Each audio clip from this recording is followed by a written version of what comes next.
সকাল সকাল ঘুম থেকে উঠে বাসি বিছানাটাকে সুন্দর করে গুছিয়ে নিচ্ছি। এগুলো তো আমাদের রোজের কাজ, রোজেরই করতে হয়।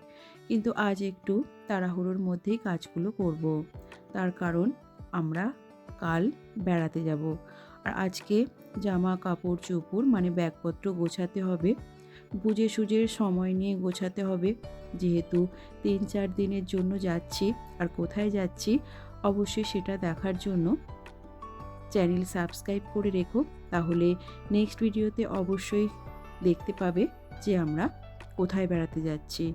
যাই হোক, বাসি বিছানাটাকে সুন্দর করে গুছিয়ে নিলাম।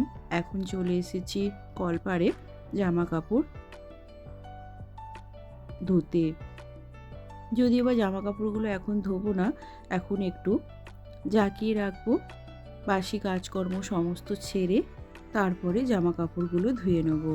এখন আবার তোমাদের সাথে দেখা হচ্ছে সারাদিন পর সন্ধেবেলা।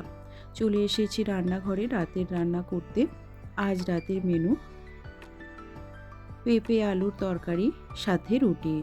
তোমরা কারা কারা পেঁপে আলুর তরকারি খেতে পছন্দ করো অবশ্যই কমেন্টে জানিও। আমার কিন্তু খেতে মন্দ লাগে না। একদম কম তেল মশলা দিয়ে আমি এই পেঁপে আলুর তরকারিটা বানাবো। আজকের এই ছোট্ট ভিডিওটা এই পর্যন্তই। কেমন লাগলো জানিও। ভালো লাগলে লাইক, শেয়ার এবং সাবস্ক্রাইব করে রেখো।